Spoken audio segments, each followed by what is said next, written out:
aí, pessoal, tá? Energia mecânica, né? E o princípio da conservação de energia.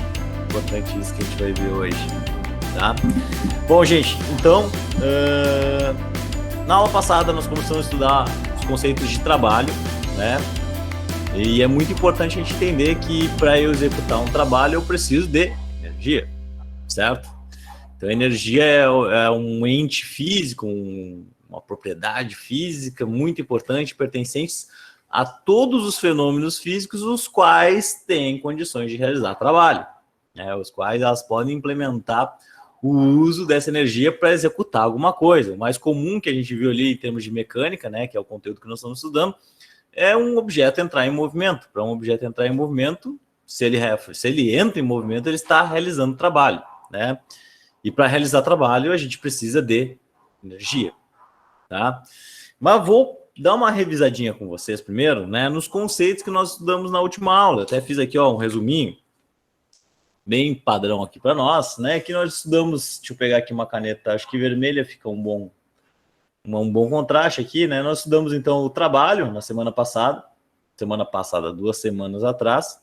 O trabalho, ele tem 2 símbolos dentro da física, né? Ele pode aparecer para vocês como W ou como tal, né? Ele pode aparecer dessas 2 formas para vocês aí, se vocês procurarem na internet ou procurarem em livros, né?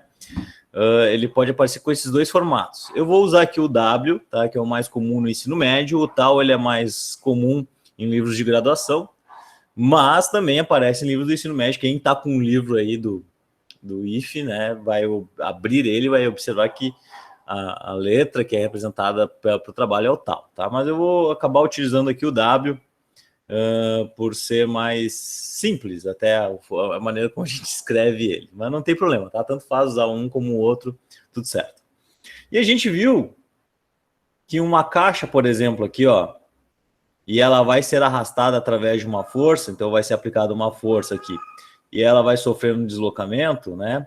Eu posso calcular o trabalho realizado por essa força, né? O trabalho que a gente utilizou aqui, ó, para executar esse movimento aqui, né, é o produto da força vezes o deslocamento, certo? Força vezes deslocamento. E tinha uma relação de cosseno, que vocês lembram, né? Que a gente tinha o cosseno do ângulo. Lembrando que o θ aqui é uma letra grega que geralmente a gente utiliza para exemplificar ângulos, né? Porque dependendo de como está essa força, o vetor força e o vetor deslocamento, se elas são paralelas e no mesmo sentido, né? O ângulo θ, ele é igual a 0, né? Quando a força e o deslocamento estão no mesmo sentido. Isso significa que eu vou ter um trabalho positivo, né? A força está sendo aplicada na mesma direção do deslocamento. Se o meu θ tem um ângulo, por exemplo, de 180 graus, que é aquela situação onde a força está numa direção e o deslocamento está em outra direção, a gente observa que a gente vai ter um trabalho negativo, né? A própria calculadora já nos dá esse resultado. Se vocês colocarem na calculadora cosseno de 180 graus, vocês vão ver que vão ter um resultado negativo. Então, a partir dessas relações aqui, a gente consegue, inclusive, saber se o trabalho é positivo e se o trabalho é negativo. Lembrando que trabalho positivo ou trabalho negativo, né, não tem a ver com energia ser positiva ou ser energia negativa, né? É apenas uma definição física.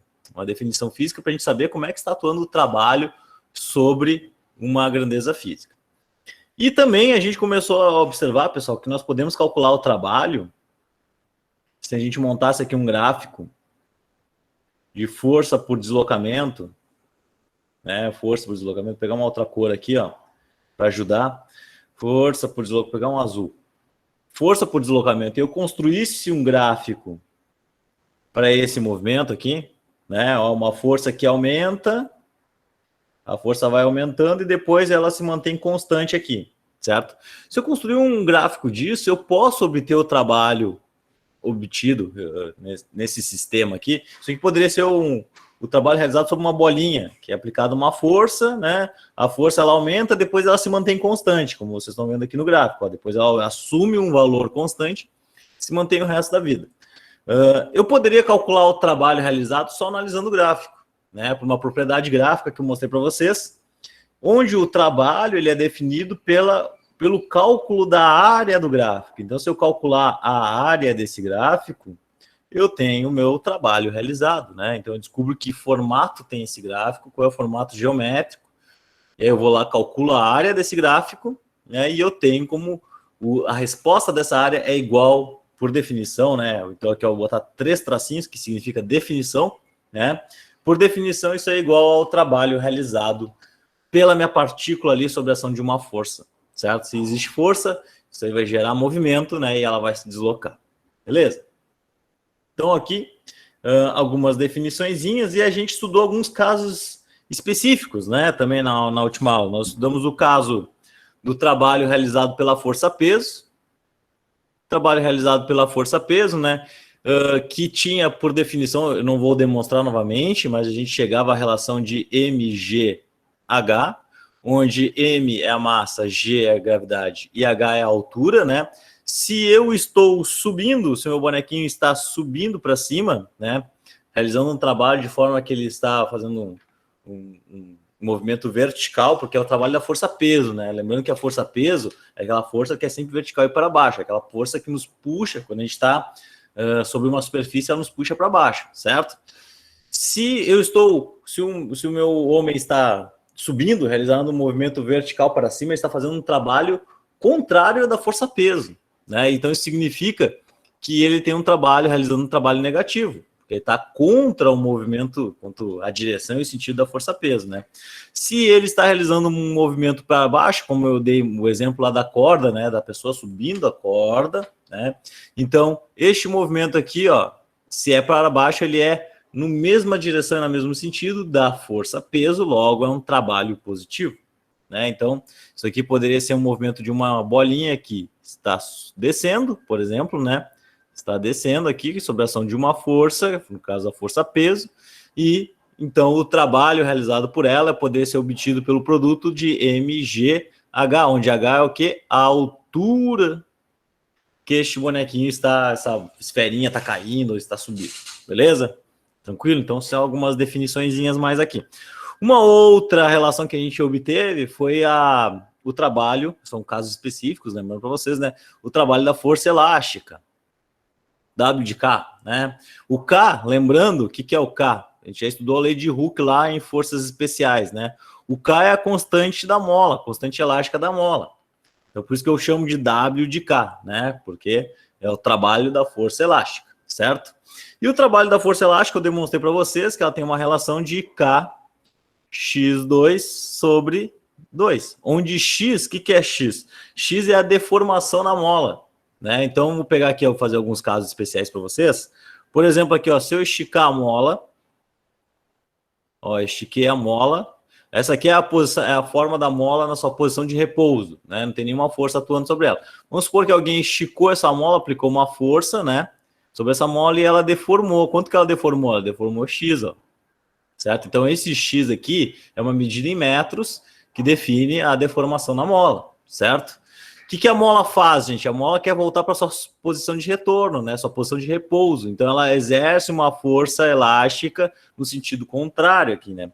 Quando nós temos essa situação aqui, da corda sendo, da mola sendo esticada, o trabalho é negativo nessa situação aqui. Certo? Nessa situação, quando eu estou esticando a mola para frente. Se a mola é comprimida, vamos comprimir a mola aqui, ó. Eu comprimi a mola, certo? Qual é a deformação dela? A deformação dela é a mesma, olha só, deste ponto e deste ponto aqui, olha só a deformação na mola. Vale X também aqui, ó. Seria uma outra situação com uma outra deformação, um outro X, né? Então, alguém está empurrando essa mola para frente e a mola está fazendo uma força contrária, né? Um F de K aqui, ó. Uma força contrária na direção oposta. Qual é o trabalho realizado nessa situação? É só fazer o Kx2, mas é um trabalho positivo nessa situação, quando a mola é comprimida, certo? Então, se vocês considerarem a mola comprimida como um trabalho sendo positivo e a mola esticada como um trabalho sendo negativo, a gente tem um bom caminho aí para nos entendermos o que está acontecendo com a mola, saber o que está acontecendo com ela, tá? Beleza. Então, esse aqui é um pequeno resumo sobre o trabalho, e aí no final a gente falou ainda sobre potência, né? O que seria potência? A potência, gente, é quanto de energia eu consigo gastar por intervalo de tempo. Se eu gasto muita energia em pouco tempo, eu tenho um objeto muito potente. Se eu gasto pouca energia em muito tempo, eu tenho um objeto que é pouco potente, certo? Então, a potência tem a ver com esse gasto energético em função do tempo. Mas como nós estamos falando em trabalho, nós vamos considerar como energia, como trabalho é o gasto de energia, a gente pode escrever, então, que a potência ela é o trabalho realizado por intervalo de tempo. Se eu realizo muito trabalho, um valor muito alto de trabalho em pouco tempo, é muito potente o meu sistema. Se ele realiza pouco trabalho em muito tempo, eu acho que eu falei errado, né? Se eu gasto muito, faço muito trabalho em pouco tempo, ele é muito potente. Pouco trabalho em muito tempo, pouco potente, tá? Então, olha só. Se esse cara aqui é alto e esse aqui é pequeno, eu tenho uma potência alta. Potência alta. A outra situação que eu estou querendo dizer para vocês é que se o trabalho é pequeno e o tempo é alto, né? Então a potência ela é baixa, certo? Então tem a ver com quanto que eu gasto de energia para fazer essas situações. Eu não falei da unidade, né? De nenhuma das unidades. Então, ó, só para vocês observarem, a unidade de trabalho é a mesma unidade de energia. Hoje eu vou falar um capítulo inteiro sobre unidades, então vocês não se preocupem, é o Joule, tá? E aqui a unidade de potência, é o Watt. Tá? O Watt é a unidade de potência, beleza? Mas a gente sabe que existem outras unidades de potência que são bem comuns, né? Que para quem gosta de carro aí, nós temos o CV, e um CV, um cavalo vapor, equivale a 735 watts. 735 watts, né? E um HP, um horsepower, né, equivale a 746 watts. 746 watts. Então, se eu quero transformar, o que acontece? No Sistema Internacional de Medidas, que é geralmente pelos quais vocês vão fazer os exercícios, a unidade padrão é o watt. Isso aqui é Sistema Internacional de Medidas, né? Só que nós temos outras unidades alternativas, né? Principalmente quando nós falamos em automotores, né? Veículos automotores ou máquinas térmicas, né? Nós temos o CV e o HP que aparecem também, tá? Então, se aparecer algum exercício com HP e eu preciso obter no Sistema Internacional de Medidas para obter um outro valor, eu tenho que saber fazer a transformação. É só fazer uma regrinha de 3 aqui e tá tudo resolvido. Beleza? Então, esse aqui é um pequeno resumo da aula que nós fizemos antes de sair de férias, né? Férias, recesso. E aí, pessoal, hoje nós vamos começar a falar sobre energia. Energia é muito legal, porque o que é energia? Né? Energia é muito difícil da gente medir. Não tem como a gente dizer assim, ó, vou medir a sua energia, né? Ou vou medir ou aquela panela cheia de água quente, qual é a energia que tem aquela panela? Aquele carro que está em alta velocidade, qual é a energia dele? Bom, enfim, eu não tenho um aparelho que meça diretamente a energia, mas eu posso medir grandezas que estão associadas ao conceito de energia. O carro em alta velocidade, eu posso medir a velocidade dele, né? Eu posso medir a massa dele. E a partir disso, inferir qual é a energia que ele tem, certo? A panela cheia d'água, eu posso medir a temperatura dela, né? Eu posso medir a quantidade de massa de água que tem ali dentro. E aí eu posso saber qual é a equivalente energia que tem dentro daquela panela. Então, essa propriedade de energia é muito difícil de a gente definir ela, né? Porque ela não é algo meio que abstrato. É uma propriedade que a gente infere sobre um objeto. A gente diz, ó, aquele objeto tem tanta energia porque ele apresenta essas características, certo? Então, olha lá, ó. Não há uma definição exata para a energia, mas podemos dizer que ela está associada à capacidade de produção de ação ou movimento e manifesta-se de muitas formas diferentes, como o movimento dos corpos, calor e eletricidade, certo? Então é isso. Se um corpo ele tem capacidade de executar alguma ação, a gente pode dizer que aquele corpo ele tem energia, certo? E esse é o preceito de energia que nós temos. Apesar de ser um conceito abstrato, nós podemos medir grandezas que estão associadas a ele e definir, ó, aquele corpo tem energia, certo? E beleza, gente, durante todos os próximos anos nós vamos falar muito sobre energia. Segundo ano nós vamos falar muito sobre energia térmica, energia luminosa. No terceiro ano nós vamos falar muito sobre energia elétrica, né? Então, essas coisas aí, elas vão acabar aparecendo para nós, certo? Esses conceitos aí. E essas grandezas que estão associadas com potência e trabalho, elas aparecem novamente, certo? Porque se eu tenho energia, eu tenho capacidade de executar trabalho. E se eu executo trabalho, eu posso dizer se o meu corpo é potente ou se ele não é potente ou não. Beleza? Então, olha só. Vou falar alguns tipos de energia para vocês aqui. Nós temos aqui a energia química, né? Ó, então, ó, um tipo de energia que possivelmente vocês vão estudar mais com o professor de química, né? Muito pouco aqui comigo. Mas como a química é prima irmã da física, né? A física ela é mais básica. Ela é a base de tudo, né? Depois vem a química no nível um pouquinho acima, né? Com as relações das moléculas lá que vocês estão estudando aí. E as reações. Energia química, nós temos também a energia térmica aqui com fogo, representado com fogo. Então, nós temos a energia térmica, que nós vamos estudar muito ano que vem, exaustivamente ano que vem. Nós vamos entender por que as máquinas térmicas funcionam, como é que funciona o motor. Nós temos aqui o homem na bicicleta, que representa a nossa energia mecânica, né, que é o que nós vamos estudar hoje, energia mecânica. Temos aqui, ó, energia elétrica, representado pelo raio, né? A gente vai estudar exaustivamente lá no terceiro ano, energia elétrica. E aqui nós temos também a energia nuclear, também, né? Representada. Energia nuclear. Vou tomar uma figurinha aqui da energia luminosa, também é importante, tá? Energia atômica, tá? Vamos estudar energia atômica, professor? De repente, uma pincelada lá no último terceiro ano, tá? Lá uma pinceladinha lá nos conceitos de física moderna. Aí a gente vai poder ver um pouquinho sobre física atômica, que é muito interessante, né? Vocês devem ouvir falar muito e ter muito interesse sobre isso, mas muitas vezes se necessita de uma base muito forte nos outros conceitos de física. Então, para tu entender a energia atômica, conceitos que englobam dessa parte dessa energia, é muito importante que vocês tenham muita base muito firme em energia térmica, energia mecânica e energia elétrica. Tá bem firmezinho isso aí, porque se tu fizer a base, o resto do conhecimento ele só senta em cima e tu aprende mais facilmente, tá? Então, esses aqui são os principais tipos de energia, né? A gente viu que nós temos, que eu falei para vocês que eu ia falar sobre um tópico só sobre as unidades de energia, que são muitas. Durante todos esses anos a gente vai falar sobre muitas unidades de energia. Vou dar aqui para vocês algumas, né? Olha só, energia, padrãozinho, energia lá, por definição, a unidade dela a gente sabe que é o joule. Mas a gente chega no joule porque é como se a gente multiplicasse algo que tem quilogramas, algo que tem metro quadrado e algo que tem segundo ao quadrado. Então, para a gente não ficar falando aqui, ó, quilograma, metro por segundo ao quadrado, a gente chama isso aqui tudo de joule, certo? Então, a unidade padrão no Sistema Internacional de Medidas, no SI, para energia, tanto no energia térmica, como energia elétrica, como energia atômica, é o joule, tá? Padrão. O que é o joule? Quilograma, metro quadrado por segundo ao quadrado.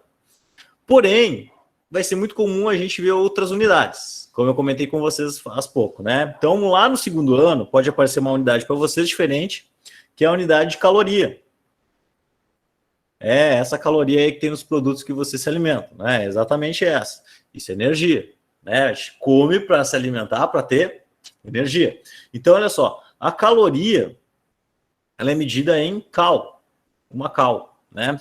E uma caloria, equivale a 4,18 joules. Então, se a gente quiser transformar calorias para joules, que é o Sistema Internacional de Medidas, né? Uma caloria equivale a 4,18 joules. Uma outra unidade padrão que vocês muito bem conhecem é o quilo. Deixa eu aqui para não escrever errado. Quilowatt-hora. Quilowatt-hora. Então, pessoal, o quilowatt-hora, como vocês muito bem sabem, né? E o pai de vocês deve reclamar muito de vocês, os quilowatts-horas que vocês consomem na casa, né? Agora, nesse período remoto, então vocês estão consumindo mais quilowatt ainda, né? Só no computador e no celular. O quilowatt-hora é uma unidade de energia elétrica, né? Se a gente for transformar o quilowatt-hora em joules, que é uma unidade de energia padrão, o valor que eu vou encontrar é esse aqui, ó, 3,6 vezes 10 na 6 joules. Então, 1 kWh equivale a 3,6 vezes 10 na 6 joules. E por final, aqui um último tipo de energia que é mais utilizado na física atômica, né? Então, na física, na energia nuclear, é o eletronvolt. Elétron volt, né? Um elétron volt é exatamente isso, né? Quantos volts eu tenho, eu consigo excitar um elétron, né? Para que ele se mova. E um elétron volt, pessoal, um EV equivale a 1,6 vezes 10 da menos 19 joules. Olha o número aqui, bem pequenininho. Né? 1,6 vezes 10 na menos 19. Eu vou escrever esse 0,19 zeros, 18 zeros, 16. Né? Então é um número muito pequeno para vocês terem ideia, né? De como que a gente escalou nessas coisas aí. Imaginem vocês escreverem várias vezes números na ordem de vezes 10 a menos 19. Então por isso que se utiliza uma unidade, né, que tem um padrão muito menor, um padrão pequeno, né? Então é o eletronvolt para isso. Beleza? Então essas são as principais unidades aí que possivelmente a gente vai se deparar ao longo do curso aí, no segundo e no terceiro ano também, tá? Obviamente que quando a gente for estudar essas coisas aí, eu vou lembrar vocês, vou dizer, pessoal, lembra daquela unidade lá de energia? Pois é, a unidade de energia padrão é o joule, mas olha só, nós vamos usar essa aqui por enquanto, beleza? Dito isso, vamos começar a falar sobre energia mecânica, né? E aí a gente vai começar a falar dos 3 principais tipos de energia que formam a energia mecânica, tá? Então já vou escrever aqui para vocês que a energia mecânica, ela é formada por 3 grandes tipos de energia, tá? Nós temos, então, a energia cinética, nós temos também a energia potencial gravitacional e nós temos a energia potencial elástica. Então, nós temos um grupo de 3 tipos de energia que formam um grande conjunto da energia mecânica, né? Se eu tenho um corpo que tem qualquer um desses 3 tipos de energia que eu vou comentar com vocês ponto a ponto aqui, nós dizemos que esse corpo tem energia mecânica. Se ele não tem nenhum desses, dizemos que ele não tem energia mecânica. Ele pode ter outro tipo de energia. Ele pode ter energia química, ele pode ter energia térmica, né? Mas se tem energia térmica, é bem possível que ele tenha energia cinética. Tá? Mas, enfim, não entrando nessas nuances aí, nesses pequenos detalhes que a gente vai estudando aos pouquinhos, né? A gente diz que um objeto tem energia mecânica se ele tem algum desses 3 tipos de energia. A cinética, a potencial e a elástica. Tá? Então, olha só. Vamos pegar esse exemplo e eu vou demonstrar para vocês como é que a gente chega em algumas equações. Tá? Então, para vocês entenderem como é que são os passos para a gente fazer, muitas vezes, para a gente obter algumas equações dentro da física, né? É importante a gente entender a lógica, de onde que saem as coisas, certo?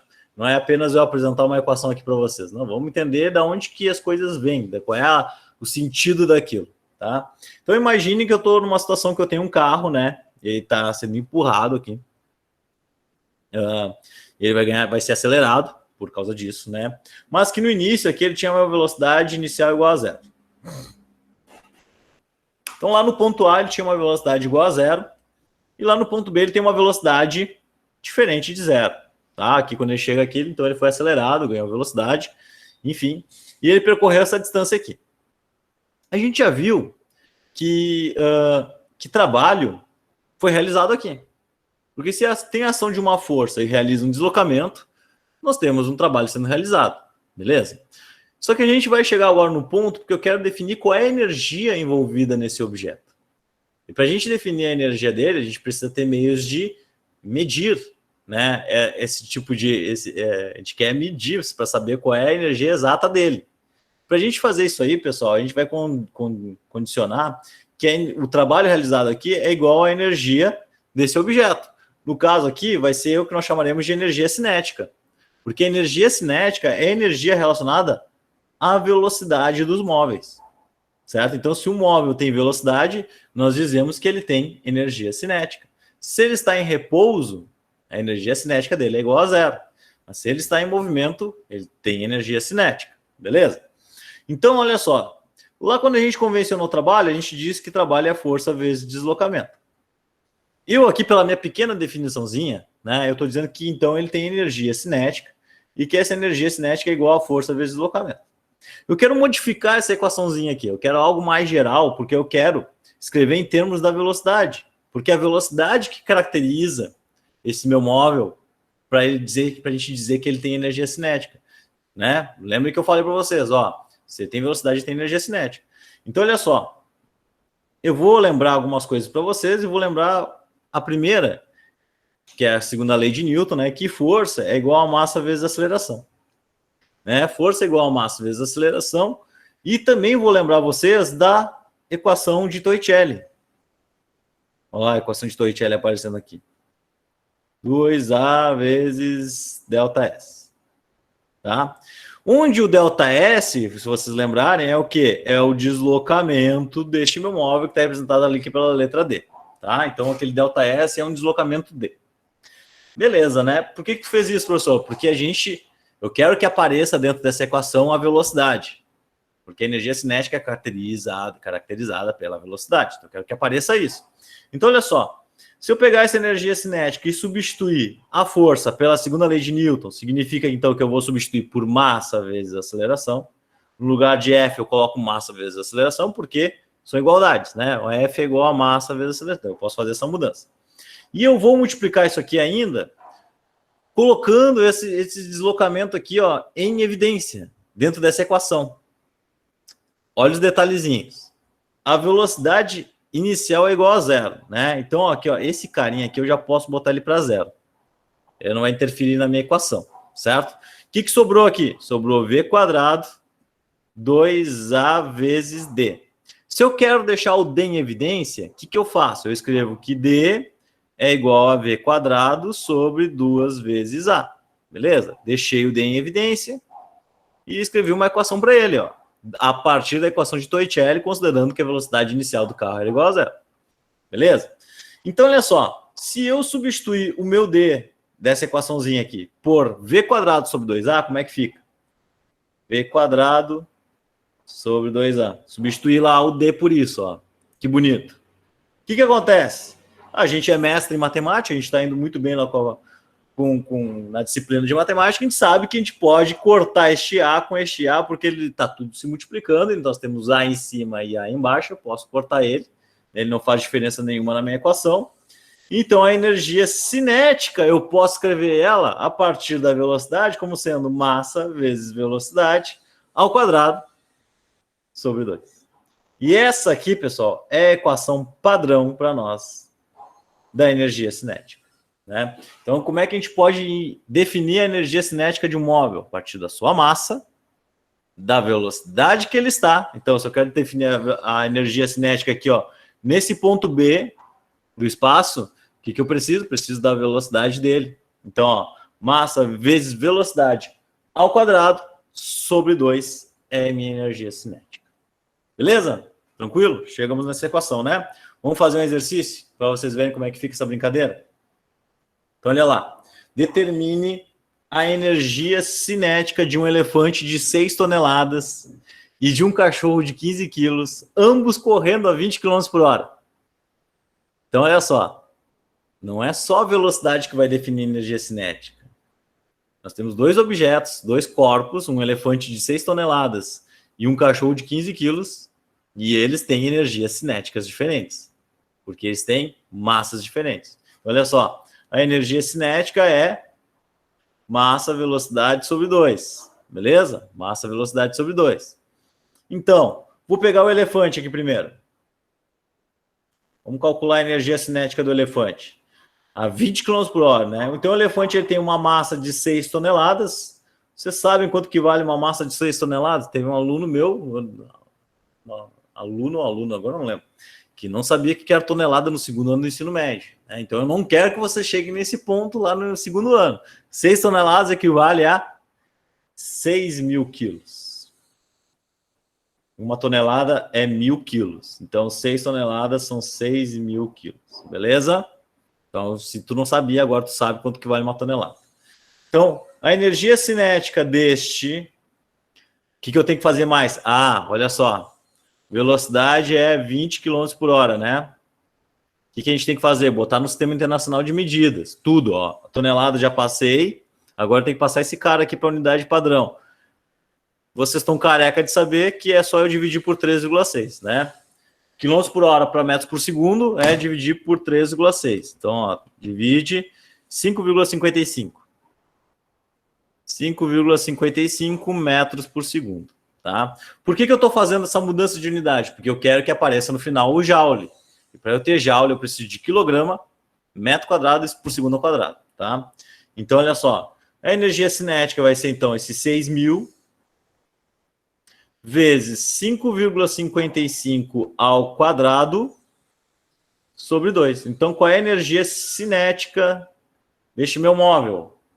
Fazer aí, ó, 6.000 vezes 5,55 ao quadrado, divide por 2, 92,4. Então, a energia, confiram aí na calculadora de vocês se eu fiz correto, né? Posso ter me equivocado em algum ponto aqui na calculadora. Acredito que é isso, 92,4 joules de energia para o elefante. Vamos ver para o cachorro. Vamos ver qual é a energia do cachorro aqui, ó. Cachorro. O cachorro, pessoal, ele tem 15 quilos. Então não preciso fazer nenhuma mudança de unidade, né? Já está com a unidade que a gente precisa.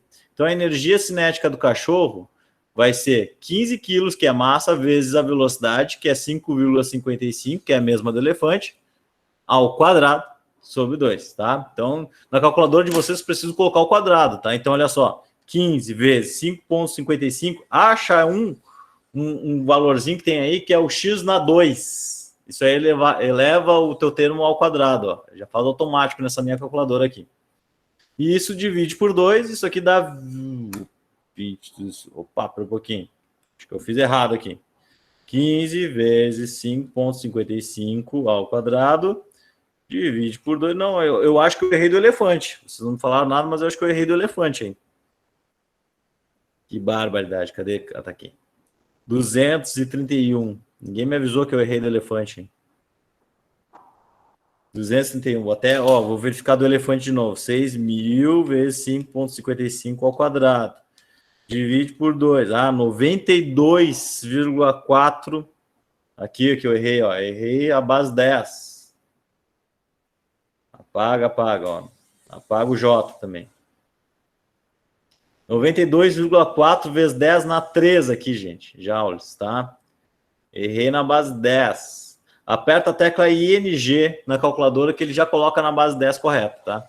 E a energia cinética do cachorro aqui, 231 joules, tá? Então a energia do cachorro muito menor que a energia cinética do elefante, ambos com a mesma velocidade. Esse exercício é só para vocês observarem que não é só de velocidade que a gente mede a energia cinética, né? A gente mede também com a massa dele. Tranquilo? Belezinha? Vamos lá, seguindo, tá? Para não ir muito longe aí, não. Eu adoro essa foto aí. Essa foto é muito boa, né? Essa foto, ela demonstra toda a energia potencial gravitacional que um objeto pode ter, né? Um corpo pode ter. No caso aqui, o Michael Jordan pulando para enterrar na cesta, né? Pessoal, mesma ideia que eu vou fazer, que eu fiz com vocês lá para trabalho, eu vou fazer aqui, quer dizer, para energia cinética, eu vou fazer agora. A energia potencial gravitacional, ela tem a ver com os objetos, com a altura dos objetos. Porque um objeto, quando eu elevo a altura dele, ele adquire a capacidade de ter um potencial para realizar um movimento. Ele pode não estar em movimento, né? Eu elevo minha calculadora para cima, a calculadora não está em movimento, mas ela tem o potencial de realizar o movimento, certo? E é isso que a energia potencial gravitacional ela representa para nós. Ela dá aquela potencialidade de um objeto de poder realizar um movimento. E esse movimento ele tem a ver com a força gravitacional, porque a força gravitacional sempre puxa as coisas para baixo. Então, se eu elevar um objeto para cima, se ele tiver altura, eu tenho certeza que ele tem energia, porque ele pode transformar essa altura dele em movimento devido à ação da gravidade.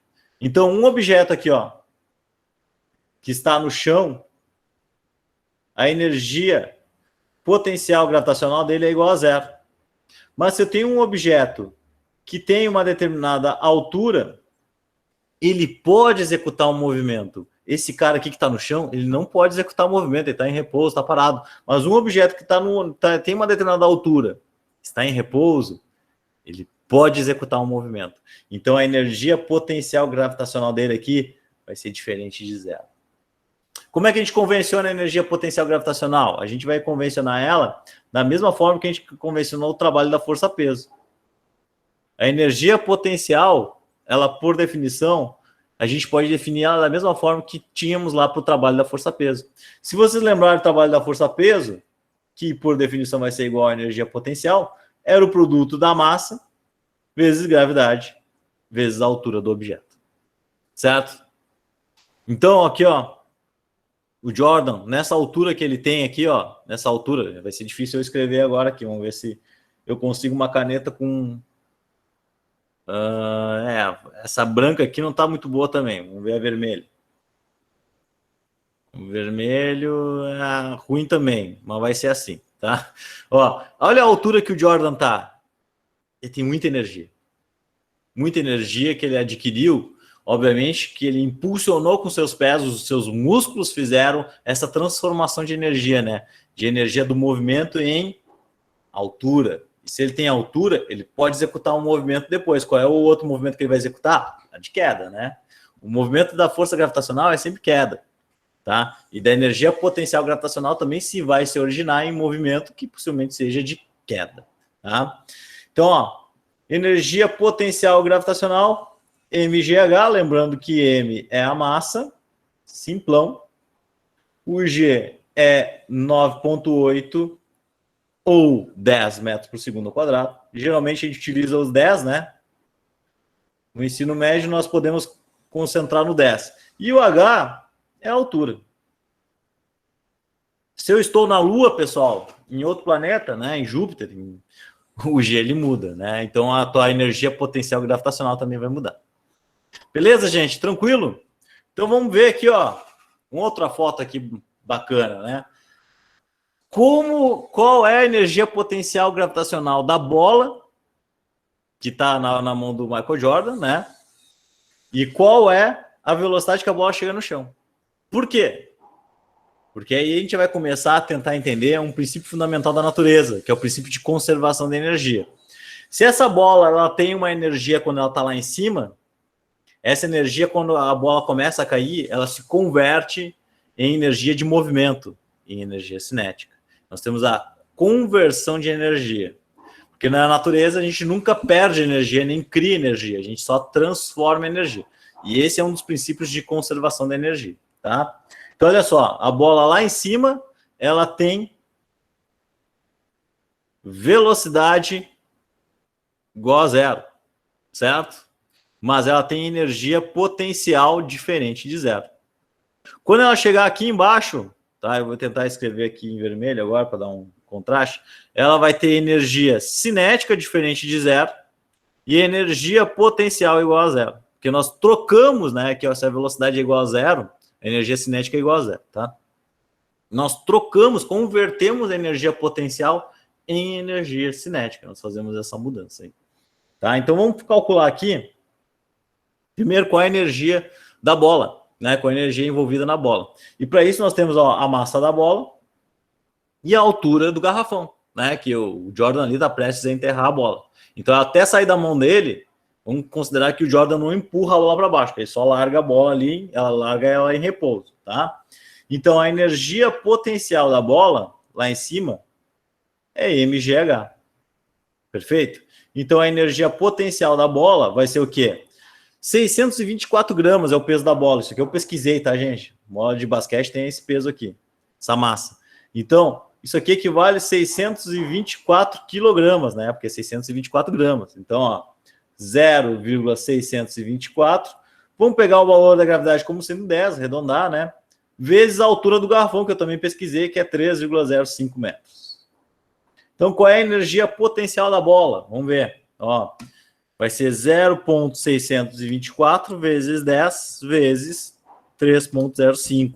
Então, nós temos que a energia da bola é 19,03 joules. Então, essa é a energia potencial da bola lá em cima do garrafão. O que vai acontecer com a bola agora, quando ela é largada? Ela é largada a partir do repouso, tá? Vamos considerar isso. Quando ela é largada, ela começa a cair. E quando ela cai, ela começa a converter a energia potencial dela em energia cinética. Até que quando chega no chão, ela tem energia potencial igual a zero e energia cinética máxima. Ou seja, ele vai pegar todos esses 19,03 e converter em energia cinética. Então, lá no chão, a energia cinética da bola é de 19,03 joules. Converteu tudo, a natureza é perfeita, e a natureza funciona assim. Ela converte energia sem perdas. Depois eu posso falar para você sobre alguns tipos de perdas que não são perdas, são conversões de energia em outros tipos de energia. Mais comum, calor e vibração. Tá? Então, olha só, a energia cinética é convertida totalmente, porque eu estou aqui no mundo sem outros tipos de conversões de energia, né? Então, a energia cinética vai ser 19,03, que é igual à massa da bola. Lembrando que energia cinética, ó, é mv quadrado sobre 2. Então, isso aqui vai ser 0,624 vezes velocidade ao quadrado sobre 2. Eu quero saber a velocidade da bola, que ela chega lá no fundo, né? Essa é a pergunta da letra B. Vou pegar esse 2 e passar ali multiplicando aqui, ó, por 19,3. 9,03. Então, isso aqui dá 38. Bonitinho. 38, que é igual a 0,624 vezes v quadrado. Vou botar aqui do ladinho, tá, gente? Ó, já passo 0,624 dividido por 38, então divide por 0,624, aí faz comigo na calculadora, 60,89. Então, v quadrado é igual a 60,89. 60,9, vamos arredondar, né? 60,89, 60,9. Tem um v quadrado, o que a gente faz, pessoal? Tira a raiz, né? Raiz de 60,9. Vocês sabem muito bem, matemática ensinou vocês isso, né? Isso aqui dá 7,8. 7,8 metros por segundo. Então, a velocidade da bola lá embaixo é 7,8 metros por segundo. Se eu transformar para quilômetros por hora, quase 30 quilômetros por hora. Então, a bola chega dessa altura, no repouso. Ele só largou a bola e ela caiu. E a velocidade que ela chega lá embaixo, pessoal, com essa energia, ó, dados reais. Estou pegando os dados reais, tá? Ah, vocês vão me dizer, professor, mas tem a perda de energia, a gente pode converter um pouco da energia ali na resistência do ar. Pode. É muito pouco, muito pequeno, tá? Para um sistema desse tamanho aqui, essa bolinha aí, muito pouco, tá? Então, possivelmente seja um valor, inclusive, bem real. 7,8, 7,6, 7,5, né? Bem tranquilo de obter esse valor aí. Mas você tem que entender o mecanismo, né? Esse é o mecanismo que é importante vocês entenderem. Se ninguém perguntar nada, eu vou seguindo, tá? Seguindo, então. Energia elástica, energia potencial elástica, pessoal, tá? Lembrando aqui, ó, é a mesma ideia da mola que eu falei para vocês quando nós falamos em trabalho. Então, a energia potencial elástica, pessoal, a energia potencial elástica, a gente vai equivaler ela àquele trabalho realizado pela força elástica. E se vocês lembrarem, o trabalho pela força elástica, que agora, por definição, é igual a da energia potencial elástica, é uma relação de K x2 sobre 2, certo? Onde o x é a deformação na mola. Deformação na mola. Na mola ou no elástico que eu estou usando. Um dia que eu vou ter energia potencial elástica, pessoal, sempre que eu tiver molas, elásticos, objetos que sofrem deformação por ação de forças e depois tendem a voltar à posição de equilíbrio, posição de repouso deles. Tudo isso aí a gente pode utilizar a força elástica, né? Então, a energia elástica. E o K aqui, pessoal, é a constante elástica, né, do objeto. A constante elástica que define se esse objeto é duro ou se ele é mole, né? Certo? Quanto maior a constante elástica, mais duro ele é. Tá?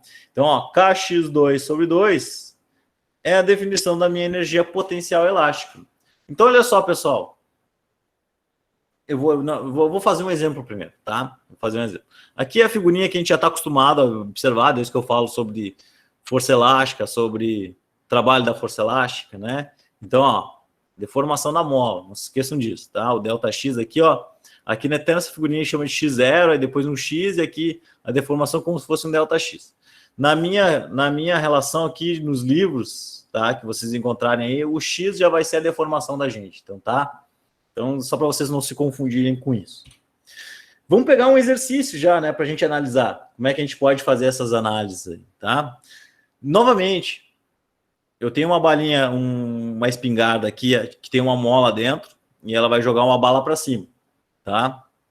Essa bala aqui é uma bala que não vai machucar ninguém, é de borracha, tá? Também que é de borracha também machuca. Mas pensem só, vamos pensar só no problema físico, tá, gente? Então, olha só, eu tenho uma espingarda ali, ela vai dar um tiro para cima, eu tenho uma mola comprimida.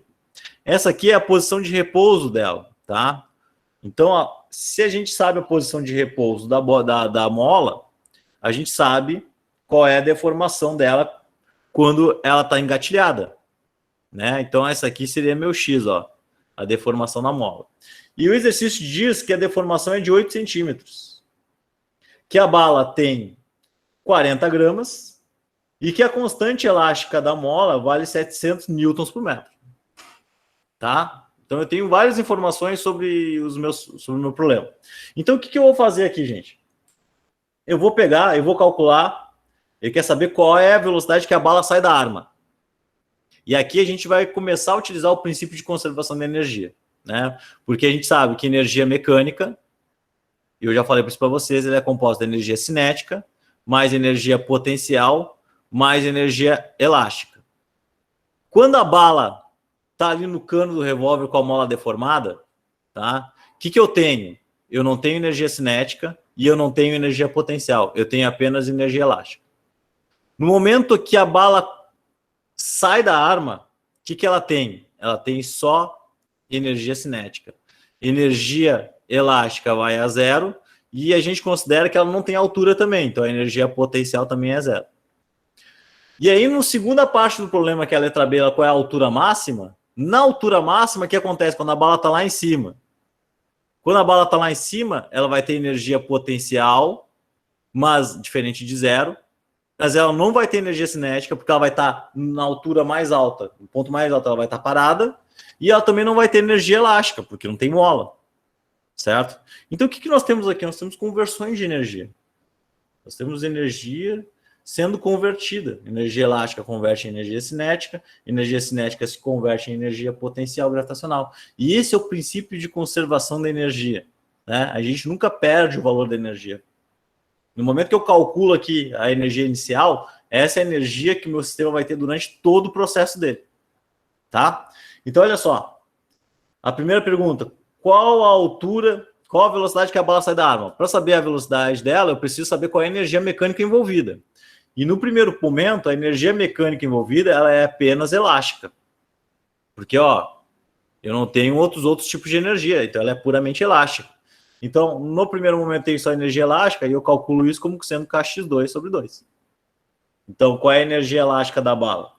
Vai ser igual a 700 vezes a deformação, que está 8 centímetros, eu tenho que passar para metros, não se esqueçam disso. Então, isso aqui é 0,08 sobre 2. Então, ó, a energia elástica, fazendo essa continha aqui básica, ó, 0,08 ao quadrado vezes 700, divide por 2, isso aqui dá 2,24.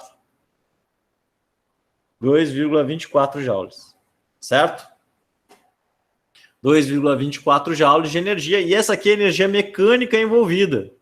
É energia total, certo? Energia total envolvida. O que acontece? Na letra A, ele quer saber qual é a velocidade que a bala sai da arma, né? Para saber a velocidade que a bala sai da arma, é só eu fazer, então, ó, que energia mecânica vai ser igual a energia cinética, certo? Que é o segundo momento, quando a bala está saindo da arma. Então, se eu sei que tem 2,24 de energia cinética, e que energia cinética é 1/2, massa, velocidade de quadrado sobre 2, fica fácil da gente obter essa velocidade, né? Que nem a gente já fez isso. Então, a massa, qual é a massa da bala? Tá ali, ó, 40 gramas. 40 gramas é 0,04 quilogramas, tá? Então, eu estou fazendo aqui meio rápido, pessoal. Nós estamos com o tempo meio estourado, então eu estou fazendo meio rápido. Mas, qualquer dúvida aí, vocês podem me chamar depois. Então, 0,044 vezes velocidade quadrada sobre 2. Passo o 2 multiplicando o 2,24, isso aqui que dá 4,48. Que é igual a 0,04 vezes velocidade ao quadrado. Beleza? Estamos perdidos aí? Não estamos perdidos, espero que não. Então, qual é a velocidade ao quadrado? 4,48 divididos por 0,04. Isso aqui é 112. 112. Qual é a velocidade que a bala sai da arma? Então, é só fazer a raiz de 112 para achar o quadrado ali da velocidade, né? Então, qual é a velocidade? Raiz de 112, 10,58. 10,58 metros por segundo. Resolvida a letra A. E para resolver a altura máxima que a bala vai chegar, pessoal, qual é a altura que ela vai chegar? Energia mecânica total envolvida, ela é elástica, virocinética. O que a gente vai fazer agora? Vamos transformar ela em potencial. Então, a energia da letra B vai ser energia potencial. Então, ó, a energia potencial envolvida, qual é o valor dela? 2,24 joules também, certo? 2,24. Então, daí eu posso descobrir qual é a altura máxima, porque energia potencial é mgh. Então, aqui a gente vai ter 2,24. Qual é a massa da bala? 0,04. Qual é a gravidade? É 10. Qual é a altura? Não sei, quero descobrir, né? Então, ó, 2,24. 0,04 vezes 10, 0,4 vezes H. Então, qual é a altura? Facinho, gurizada. 2,24 divididos por 0,4, porque a gente quer descobrir o valor de H, né? Então, a gente tem que tirar esse 0,4 aqui do lado dele. Isso aqui dá 5,6 metros de altura. Então, olha só. Um probleminha simples, usando o princípio de conservação da energia, nós facilmente chegamos no resultado de qual a velocidade que a bala sai da arma e qual a altura que essa bala chega no final. Certo? Gente, eu tinha mais coisas planejadas para essa aula de hoje aqui, tá? Ó, mais coisas. Mas eu vou deixar para a próxima aula, tá? Vou deixar para a próxima aula. Então é por isso que eu vou tirar um desses exercícios aqui. Um desses exercícios aqui vocês não conseguem fazer, que são as atividades da semana, né? Então, vou deixar apenas 3 exercícios para vocês resolverem. Eu vou modificar e vou largar lá no SIGA para vocês. Beleza? Tranquilo? Então, a aula de hoje, vou finalizar por aqui. Eu sei que a última parte foi meio corrida, mas na aula que vem eu dou uma revisadinha de novo, tá? Eu faço uma segunda parte de revisão com vocês aí dessa última parte aí, principalmente de conservação de energia, que eu vou precisar para, inclusive, começar a próxima aula.